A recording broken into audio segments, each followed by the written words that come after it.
I'm surprised how many people think he will. Really? Wow. I think so. I think we'll take it deep. Oh, you do. If he has any shot to stop him, you'll know by the 4th round, Terence will be placing the body shots when Sean comes in with precision. If you see Terence hitting him with the hooks to the body, either southpaw or right-handed, with precision to the body, after 4 rounds, you'll get a sense maybe he can do it. But do you think? Sean fought Keith Thurman. Yeah.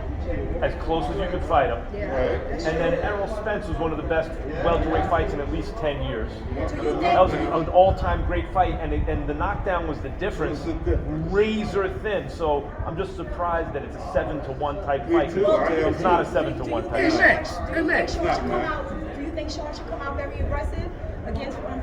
No, Sean. I think Sean has slept on boxing skills because he doesn't punch straight. But Sean has a very good intuitive sense of, like, it's instinctual when to engage whenever the other guy doesn't want to. Then you see Sean roughing him up, and now the other guy thinks, okay, we're going to brawl. Now Sean's on the outside. Yeah. Which means that he is the fighter with the initiative. He's the one dictating how it's going to go. He does, and Terence can take advantage. Exactly. If Terence does knock out Porter, does that put him above Spence in welterweight, do you think, or is he already? No, he hasn't proven as much at welterweight, but I suspect he's the best welterweight in the world. But that's the whole thing. It's just you suspect that you don't have the evidence yet. Mm-hmm. If he has a better time with Sean than Spence or Thurman for that matter, then that's a good piece of evidence. And then it becomes, okay, who wants to make the fight and who doesn't? And if Spence or Thurman or whoever never really wants to make the fight, then they won't fight him. And then we'll look at what he did against Porter. If he wins, and if he wins more impressively than them, that's still a big if. Sean is being a little disrespected here in terms of people just assuming he's going to lose it by a wide margin. He really doesn't do that. But if that's what happens, then people will draw their conclusions that the PBC guys were using the street as an excuse. Mm-hmm. What do you think about Canelo moving up to cruiserweight? Hold on, he didn't ask yet. Go ahead, what? Hey, they got rumors here that ERROL's going to be ringside for tomorrow's fight. Is there any kind of indication that this fight if Terence is successful, that'll be the next one that ERROL's coming to look to see firsthand? If ERROL's there, you would hope so. What's the number one fight you can make in combat sports? Combat sports is Crawford and Spence. And think about this one.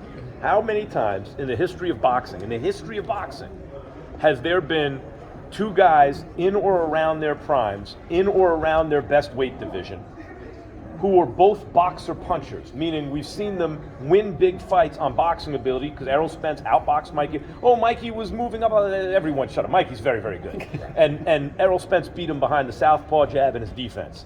We know he's a boxer puncher, right?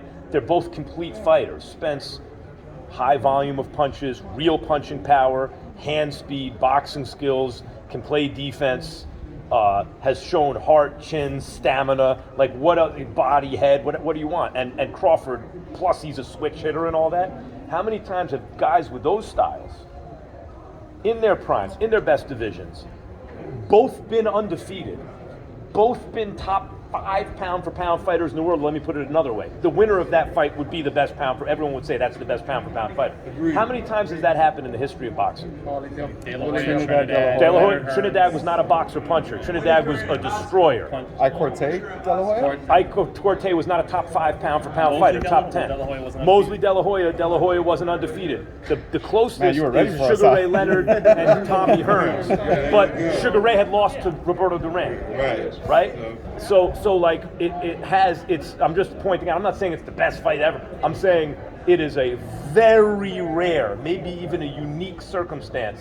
And if Crawford beats Porter, again, let's not rush there because Porter's here for a reason.